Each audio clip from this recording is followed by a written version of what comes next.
Hello guys, welcome back to my YouTube channel. My name is Runjay Patel. Guys, in previous video I have explained about client script. Basically I have given you overview about client script, when and how we can write a client script for any particular tables, right? What kind of purpose client script is solving in IT industry, that also I had discussed in my previous video, right?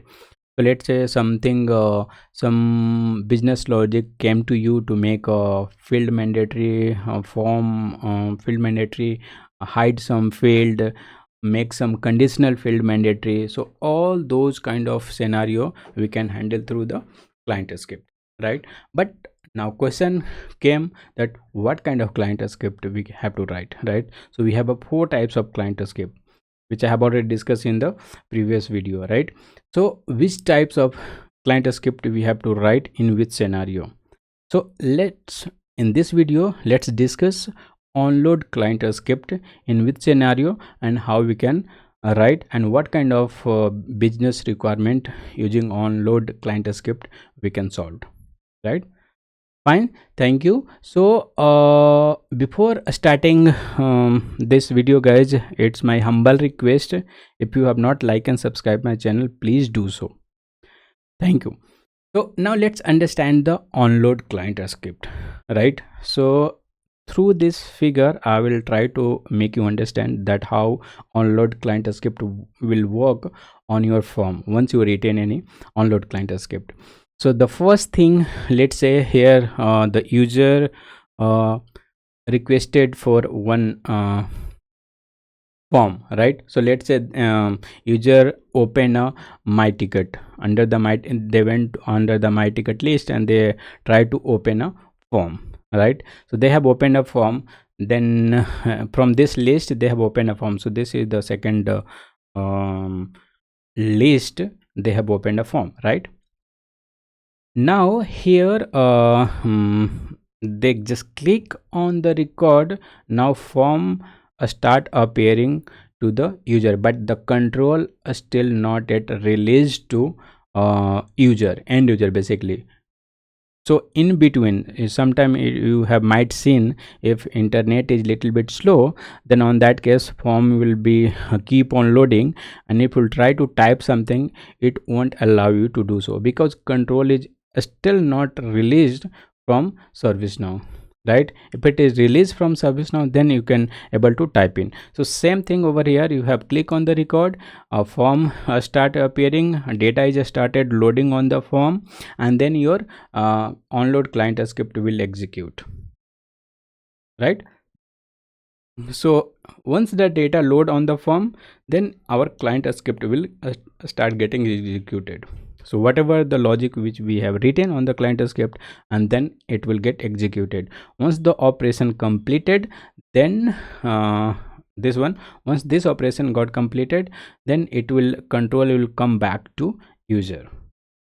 So this is the entire process is happening whenever we are writing a onLoad client script. It is not something that data loaded and control will come to us without loading our client script logic. No, it will load your client script logic and then control will come to you. But when it will load, once data loaded on the form, you have to make sure, sometime interviewer may ask you that when onLoad client script will get executed. You have to make sure, tell them once the data loaded on the form, it will start executing our onLoad client script.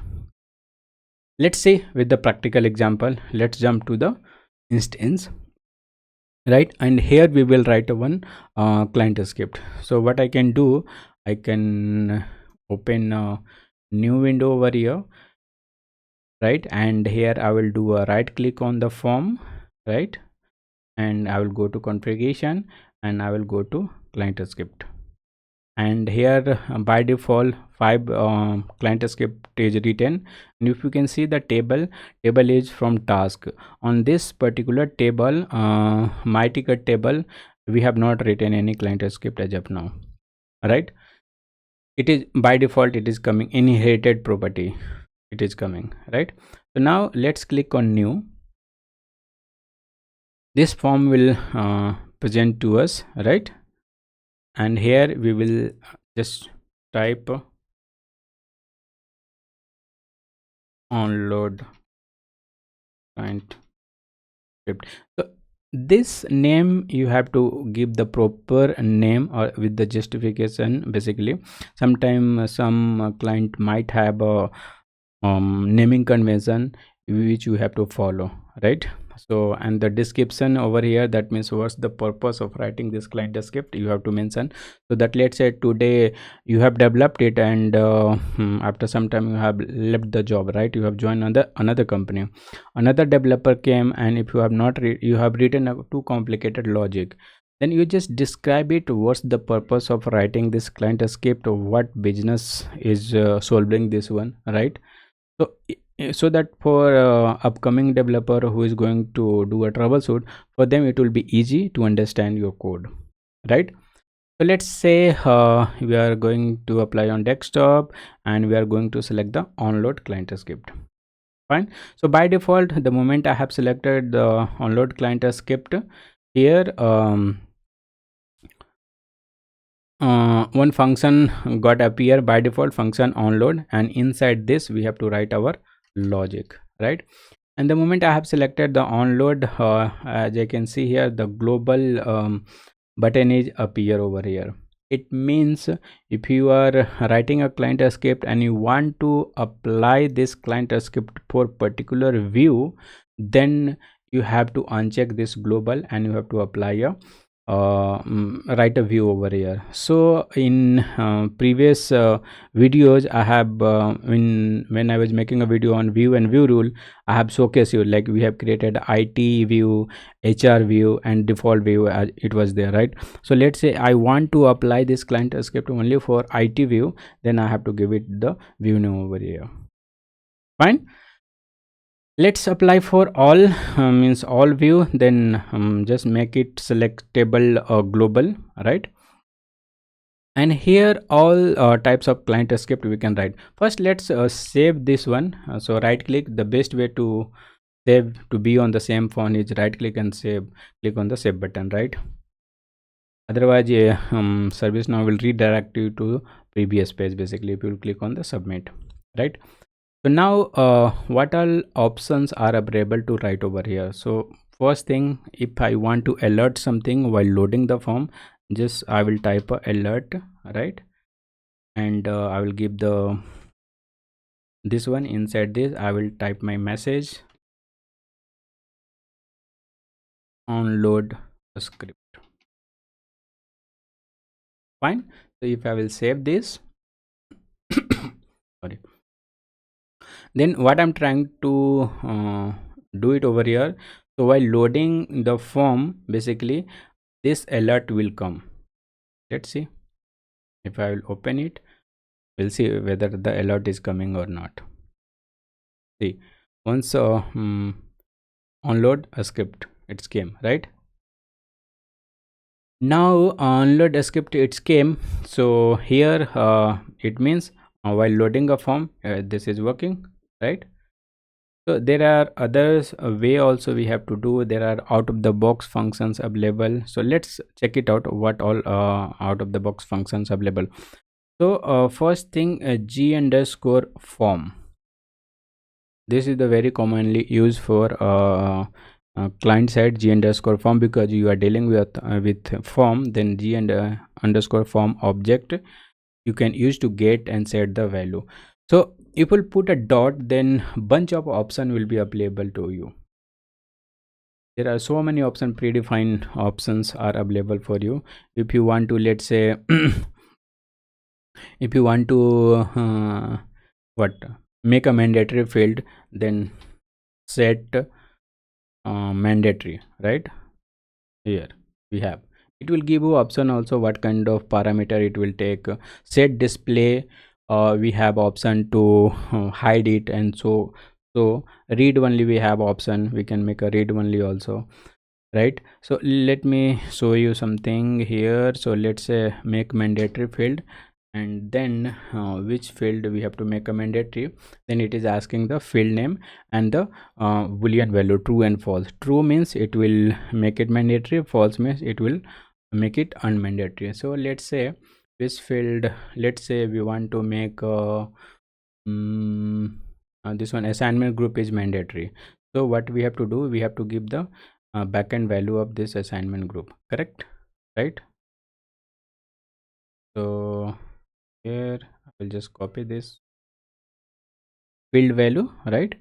And what I will be doing, because this will take as a string, so I will be giving inside the single quote and comma, then I have to pass the true or false. So if I will give true, it means it will make a mandatory, right?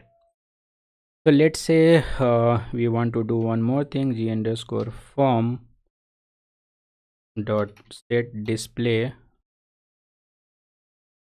Set display, this time we want to make it for let's say which field we want to hide it, for the configuration ID, cmdb underscore ci, right?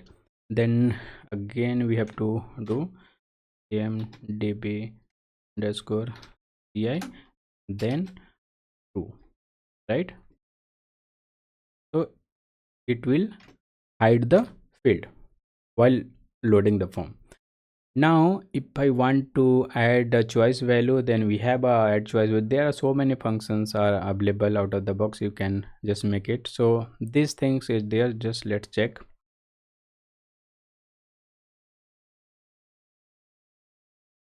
Fine. And so if I will refresh it, reload again, then let's see, but this time it is coming.